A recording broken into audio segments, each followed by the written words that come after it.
Hi friends, welcome back to movie munchings the world of కల్కి. ఈ పాటికి అందరూ ట్రైలర్ చూసుంటారు. ఎలా అనిపించింది? నేనైతే మూవీ మీద బాగా ఎగ్జైట్మెంట్తో ఉన్నాను. కల్కి వరల్డ్లోకి ఎప్పుడు వెళ్తానా అని ఉంది. ఈ ట్రైలర్లో నేను అబ్జర్వ్ చేసిన కొన్ని విషయాలు డీటెయిలింగ్స్తో చెప్పుకోవడానికి ట్రై చేస్తా. అయితే వీడియో స్కిప్ చేయకుండా లాస్ట్ వరకు చూడండి. సబ్స్క్రైబ్ చేయడం మాత్రం మర్చిపోవద్దు. ఫస్ట్ పాయింట్, ఈ సీన్లో దీపికా పడుకొని ఏకేఏ సుమతిని చూపిస్తారు. తను ప్రెగ్నెంట్గా ఉంటుంది. అయితే కడుపులో ఉన్నది ఎవరు? భైరవానా? ఒకవేళ భైరవానే అయితే మరి ఈ సీన్లో భైరవ ఎవరికి హాయ్ చెప్తారు? భైరవ హాయ్ అనగానే నెక్స్ట్ సీన్లో సుమతి కూడా హాయ్ అంటుంది. అఫ్కోర్స్ వాళ్ళిద్దరినీ ఫేస్ టు ఫేస్ చూపించకుండా కట్స్తో చెప్పారు. బట్ మూవీలో ఈ రెండు వేరు సీన్స్ అయి ఉండొచ్చు. ఒకవేళ అలా కనుక అయితే భైరవ వాళ్ళ అమ్మ సుమతి అయ్యి ఛాన్స్ ఉంటుంది. ఒకవేళ అది భైరవానే అయితే సుమతి ఉన్న టైం లైన్ అండ్ భైరవ ఉన్న టైం లైన్ వేరు అయ్యే ఛాన్సెస్ ఉంది కదా. Second point, Kamal Haasan as కలి ఎవరితోనో మరో ప్రపంచం వస్తుంది అంటారు. అసలు ఆ మరో ప్రపంచం ఏంటి? సుమతి జన్మని ఇవ్వబోయే బిడ్డ అంత పవర్ఫులా?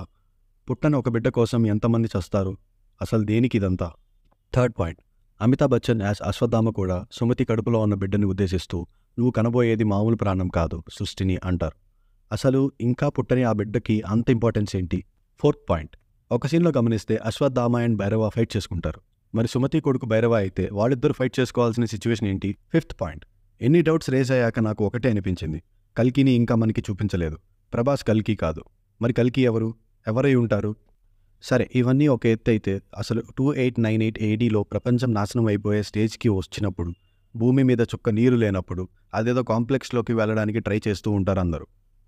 ఆ కాంప్లెక్స్లోకి ఎంటర్ అవ్వాలి అంటే యూనిట్స్ కావాలి. అదే మన భాషలో కరెన్సీ.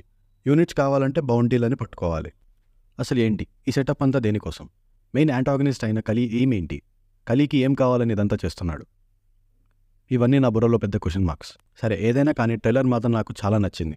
కానీ 1-2 పాయింట్స్లో మాత్రం డిసప్పాయింట్ అయ్యాను. ట్రైలర్ నచ్చిందన్నాను కదా అని పర్ఫెక్ట్ కట్ అని కాదు.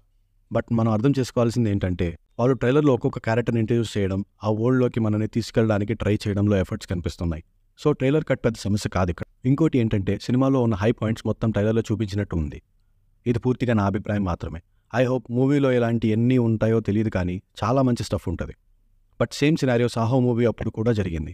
చాలా మంచి సీన్స్ ట్రైలర్ కట్లో పెట్టేశారు. దానివల్ల ఎక్స్పెక్టేషన్స్ పెరిగిపోయాయి. కానీ నాగ్ అశ్విన్ ఐడియాలజీ నచ్చింది. మెల్లగా హైప్ ఎక్కిస్తున్నారు. ఫస్ట్ లుక్ కానీ, బుజ్జి భైరవ సిరీస్ కానీ, ఇప్పుడు ట్రైలర్ మీద కానీ everything is just lit. And movie విషయానికి వస్తే నాగ్ అశ్విన్ బాగా మైథాలజీస్ని స్టడీ చేసి దాన్ని మోడర్న్ వేలో చూపించే ప్రయత్నం చేశారు.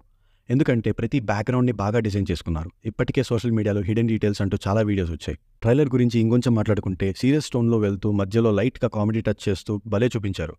మూవీలో కూడా బ్రహ్మానందం, భైరవ అండ్ బుజ్జి నుండి మంచి హ్యూమర్ జనరేట్ అయ్యే ఛాన్సెస్ ఉన్నాయి. ట్రైలర్లో చూస్తే కమల్ హాసన్ గారి గెటప్ చాలా కొత్తగా ఉంది. ఆల్సో అమితాబ్ బచ్చన్ యాజ్ అశ్వత్థామ కూడా ఎక్స్ట్రాడినరీగా డిజైన్ చేశారు. నాకు ఇంకా ఎగ్జైట్మెంట్ పెంచేసిన విషయం ఏంటంటే క్యారెక్టర్స్ ఇంట్రో సీన్స్. అసలు ప్రభాస్, కమల్ హాసన్ అండ్ అమితాబ్ బచ్చన్ గారి ఇంట్రో సీన్స్ ఎలా డిజైన్ చేసుకున్నారా అని ఆలోచిస్తున్నాను. ఇంకా ఎన్ని డేస్ వెయిట్ చేయాలరా బాబు అనిపిస్తుంది.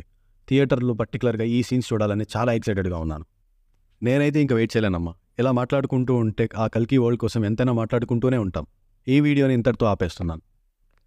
వీడియో చివరి వరకు చూసినందుకు థ్యాంక్ యూ. నచ్చితే లైక్ చేసి మీ ఫ్రెండ్స్ అండ్ ఫ్యామిలీ మెంబర్స్కి షేర్ చేయండి. మూవీ మంచింగ్ ఛానల్స్ సబ్స్క్రైబ్ చేసుకోండి. బెల్ ఐకాన్ని ఆన్లో పెట్టుకోండి. ఇంకో వీడియోలో కలుద్దాం. బాయ్.